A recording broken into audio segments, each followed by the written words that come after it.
Fertility of the soil is the future of civilization.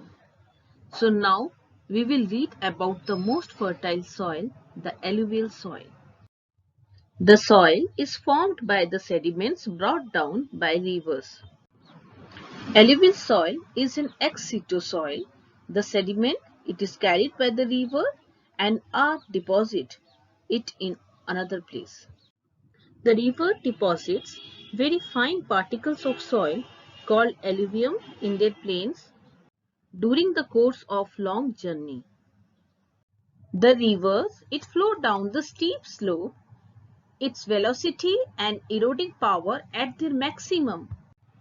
It brings boulders.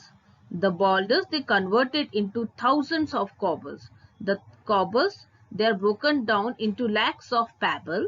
The pebble they are broken down into millions of gravel, and the gravel they are broken down or converted into millions of sandy particles. The sandy to it becomes silt, and then you will see the finest particle is the clay soil. So the deposition in upper Ganga plain is sandy, the middle Ganga plain is silty, and then the lower Ganga plain is clay.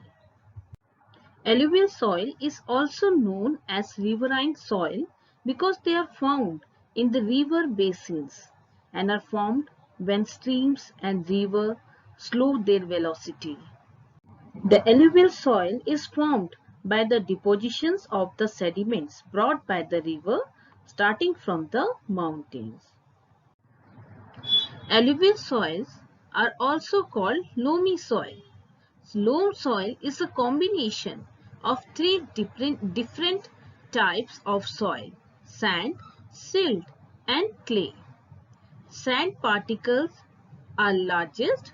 Sandy soils they do not absorb moisture well, but they do provide great aeration or air to the soil, allowing the oxygen to reach the plant roots. Silt particles, they are medium sized, they absorb moisture better than sand and help the sand and clay mix together effectively. Clay particles are the smallest type of soil particles. Clay-rich soils are known to be somewhat impermeable due to how easily their small clay particles compact together, but clay makes up for its low amount of aeration with a high amount of nutrients. In India, alluvial soils have been deposited by three important river systems: the Indus, the Ganga, and the Brahmaputra. This soil they occupies 40% of the land area. The entire northern plain are made up of this soil. The alluvial soil is also predominant in the coastal plains and deltas, particularly in the deltas of Mahanadi, Godavari, Krishna, and the Kaveri rivers. The Great Northern Plain is popular for the alluvial soil. On the basis of structural characteristics and slopes, this region can be divided into four parts: Babar, Tarai, Bhangar, Khadar.